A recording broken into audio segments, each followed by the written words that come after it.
कर्नाटक चुनाव नतीजों ने बहुत कुछ बदल दिया है। 224 में से 135 सीट जीतकर कांग्रेस ने 1989 के बाद कर्नाटक में सबसे बड़ी जीत हासिल की है।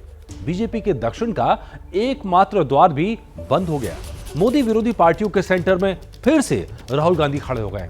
इसके लिए सोनिया गांधी, प्रियंका और राहुल ने कर्नाटक में पूरी ताकत झोंक दी थी। उसका असर नतीजों में भी दिखा। अब कांग्रेस के नेता और कार्यकर्ताओं को 1978 वाली हिस्ट्री रिपीट होने की उम्मीद दिख रही है। उन्हें लग रहा है इंदिरा गांधी की तरह राहुल गांधी भी सियासी चमत्कार कर सकते हैं। ऐसे में सवाल उठ रहा है कि अब 24 में नरेंद्र मोदी बनाम गांधी की लड़ाई होगी।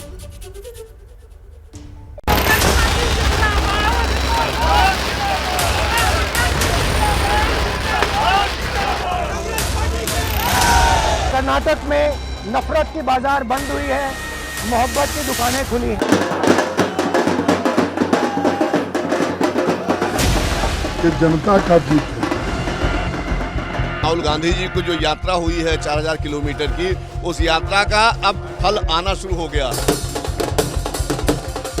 जनता अब बदलाव चाहती है। का आशीर्वाद कांग्रेस के साथ।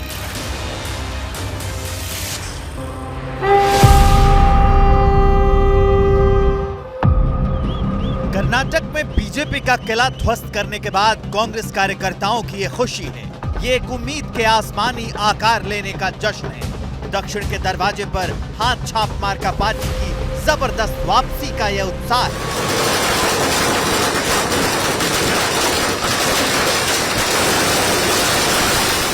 चौंतीस बरस के बाद कर्नाटक की सियासत में सबसे मोटी लकीर खींचने का यह उल्लास है, जो बंगलुरु से लेकर दिल्ली तक कांग्रेसियों के चेहरे पर परिलक्षित हो रहा है। राहुल जी का वार है, बीजेपी का आज से होगा, देखो बंटाधार है।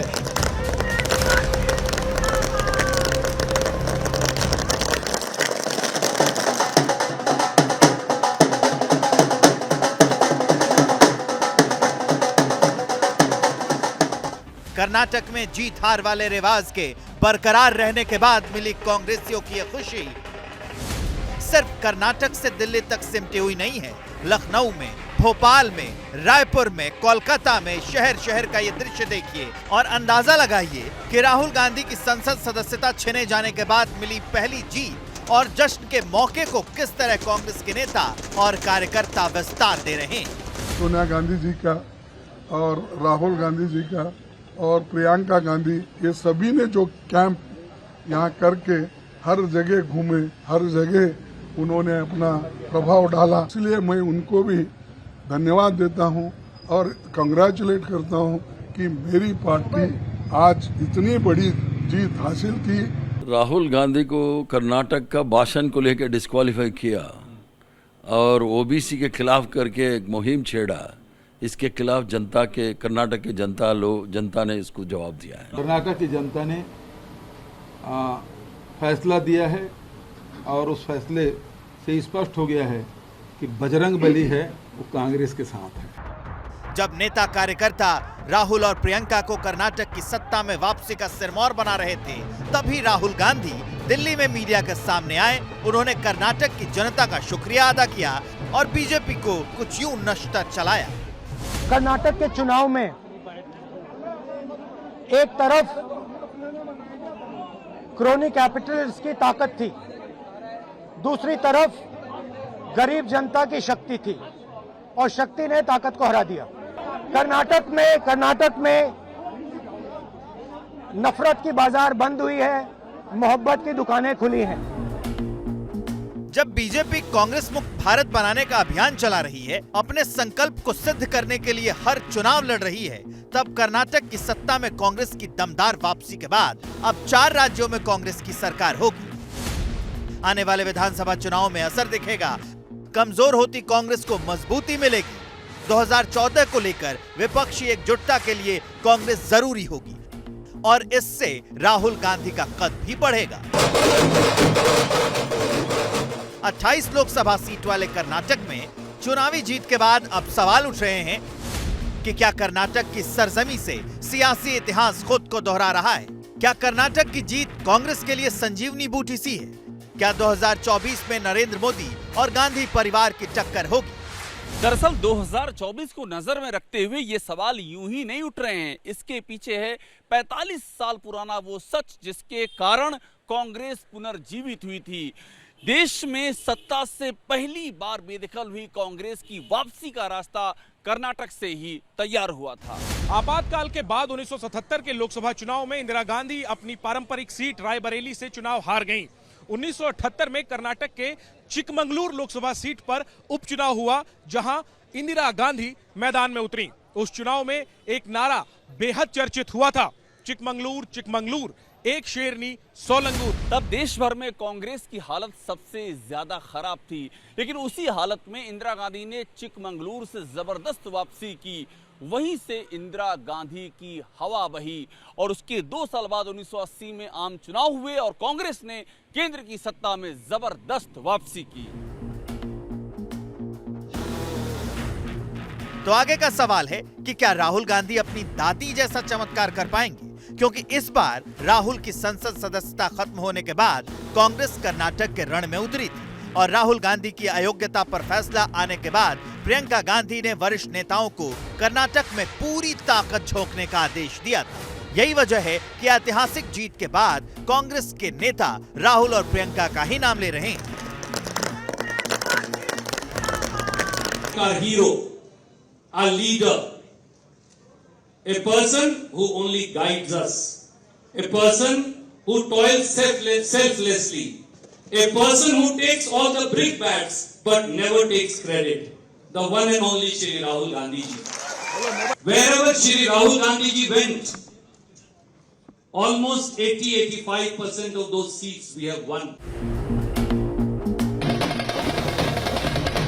यूं ही नहीं राहुल गांधी और प्रियंका को जीत का श्रेय दे रहे हैं कांग्रेस नेता। दरअसल 2022 में जब राहुल गांधी भारत जोड़ो यात्रा लेकर निकले थे, तब अहम पड़ाव था कर्नाटक।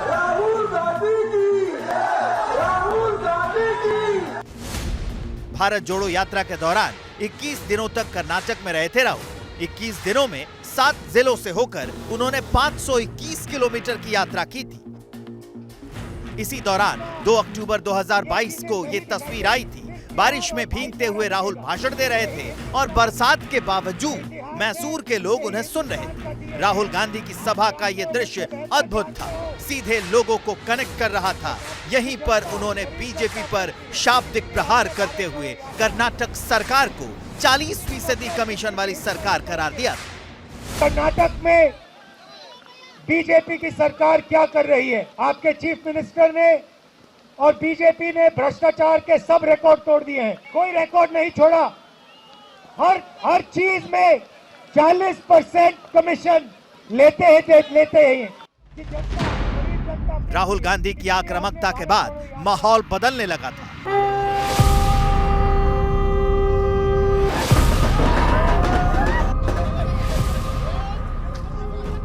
अब जब भारत जोड़ो यात्रा का एक सियासी मकसद पूरा हुआ तो कर्नाटक के कार्यकर्ता राहुल राहुल करने लगे। राहुल राहुल राहुल राहुल राहुल राहुल। तो बेंगलुरु में कर्नाटक कांग्रेस का जो प्रदेश कार्यालय है उसमें कांग्रेस कार्यकर्ता जश्न मना रहे हैं और राहुल राहुल के नारे लगा रहे हैं। राहुल राहुल जीत का जो श्रेय है, क्रेडिट है वो राहुल गांधी को। हाँ, राहुल गांधी जब से भारत जोड़ो यात्रा शुरू किया तब से पूरा इंडिया में माहौल आ गया कि अभी कांग्रेस का सरकार आएगा। तो ये पहला चुनाव। ये राहुल गांधी को क्रेडिट कैसे दे रहे हैं आप लोग? वो भारत जोड़ो यात्रा कर रहा था ना, इसलिए वो भारत जोड़ो का इम्पैक्ट पूरा देश को मालूम है। वो पूरा देश नहीं, कर्नाटक में, स्पेशली कर्नाटक में बहुत है। राहुल गांधी जो है कन्याकुमारी से कश्मीर गया, जो मेहनत किया है वो मेहनत का नतीजा है। ये मेहनत का नतीजा है। अब जरा समझिए कि राहुल गांधी की भारत जोड़ो यात्रा का आंकड़ों में क्या असर पड़ा। कर्नाटक के रायचूर, बेल्लारी, चित्रदुर्ग, चामराजनगर, मांड्या, मैसूर और तुमकुरू से होकर राहुल गांधी की यात्रा निकली थी। यात्रा के दौरान इन 7 जिलों के 18 विधानसभा सीटों पर कांग्रेस ने अच्छा खासा समय बिताया था। इन 18 में से कांग्रेस ने 14 सीटों पर जीत दर्ज की है, जबकि जेडीएस 3, बीजेपी को 0 और अन्य को 1 सीट पर जीत हासिल हुई है। इन 18 सीटों के अलावा कुछ विधानसभा सीटें ऐसी भी थी जहां से कुछ मिनटों के लिए राहुल गांधी की यात्रा गुजरी थी। भारत जोड़ो यात्रा के जो कुछ आंकड़े दे दूं मैं आपको, 21 असेंबली कंस्टिट्यूएंसी से हम गए, उसमें से मेरे याददाश्त सही है तो हमारे सिर्फ केवल 4 सीटें थी कांग्रेस की। अभी आज देखिए 21 में से मैं समझता हूं 17 या 18 हम जीते हैं। बीजेपी का सफाया हुआ है।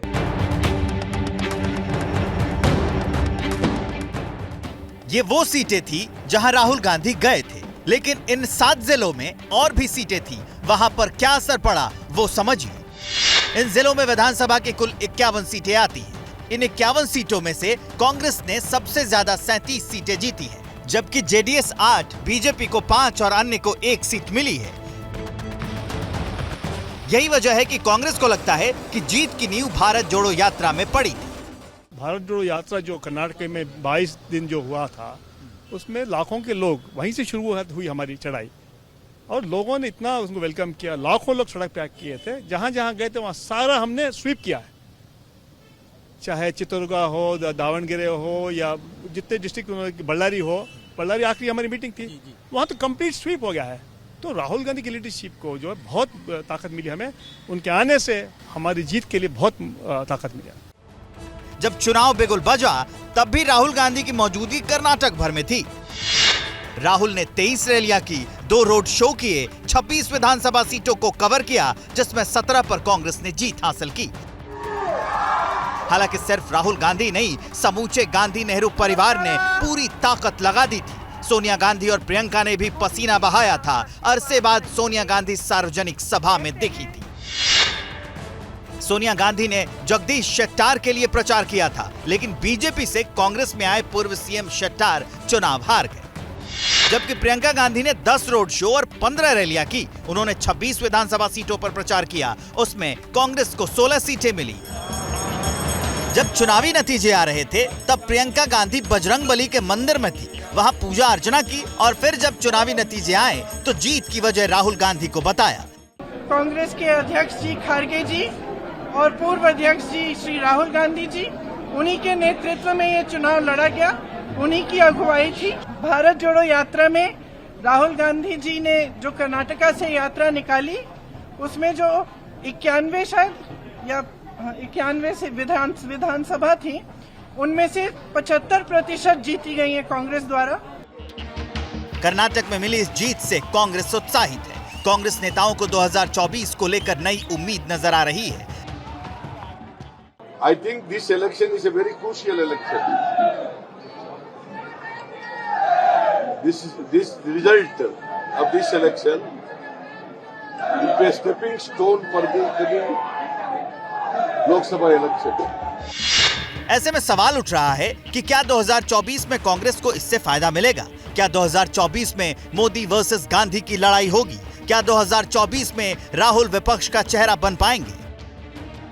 ये सवाल इसलिए अहम है क्योंकि अब कांग्रेस को किनारे लगाकर किसी तीसरे दल के नेता की अगुवाई में बीजेपी से लड़ाई की तैयारी चल रही है। नीतीश कुमार और अरविंद केजरीवाल सरीखे नेता नई गोलबंदी कर रहे हैं। ऐसे में 28 लोकसभा सीट वाले कर्नाटक में जीत ने कांग्रेस को लड़ाई में वापसी की उम्मीद दी है। लेकिन सवाल ये उठता है कि क्या राहुल गांधी या ये कहिए कि कांग्रेस के लिए 2024 की लड़ाई आसान होगी क्या? क्या भारतीय जनता पार्टी के लिए कर्नाटक में कांग्रेस की जीत के बाद सत्ता में वापसी 2024 में मुश्किल होगी क्या? नेक्स्ट छत्तीसगढ़ और Madhya Pradesh election is also coming. I think both the state BJP will lose. Now it is the beginning of the end of 2024. Karnataka की जीत भर से राहुल के लिए 2024 की राह आसान नहीं होगी, जबकि 2019 के चुनाव से पहले भी राज्यों में कांग्रेस ने जबरदस्त प्रदर्शन किया था। 2018 में कांग्रेस ने एक साथ 3 राज्यों में जीत हासिल की थी। राजस्थान, मध्य प्रदेश और छत्तीसगढ़ में कांग्रेस ने सरकार बनाई। उससे ठीक 1 साल पहले गुजरात में बीजेपी को कड़ी टक्कर दी थी। लेकिन जब 2019 में चुनाव हुआ तो नतीजे बिल्कुल उलट थे। कांग्रेस के राज में भी मोदी के नाम की सुनामी बह रही थी। मध्य प्रदेश की 29 लोकसभा सीट में से सिर्फ 1 कांग्रेस जीत पाई। राजस्थान की 25 लोकसभा सीट में से कांग्रेस 0 पर सिमट गई। छत्तीसगढ़ में लोकसभा की 11 सीटें हैं, जहां कांग्रेस सिर्फ 2 सीटें जीत पाई। तो गुजरात की 26 सीटों में से 1 भी सीट कांग्रेस के खाते में नहीं आई। मतलब 3 राज्यों में जीत और चौथे में बेहतर स्थिति होने के बावजूद देश की सबसे पुरानी सियासी पार्टी को कोई फायदा नहीं मिला। इसकी सबसे बड़ी वजह यह है कि राज्य और केंद्र के मुद्दे अलग हैं, दोनों के नेता अलग हैं। आम चुनाव में सीधा मुकाबला नरेंद्र मोदी से होना है, इसलिए जरूरी नहीं है कि कर्नाटक की जीत 2024 के लिए नई लकीर हो, लेकिन इस जीत से कांग्रेसियों का हौसला बुलंदी की असीमित ऊंचाई पर है।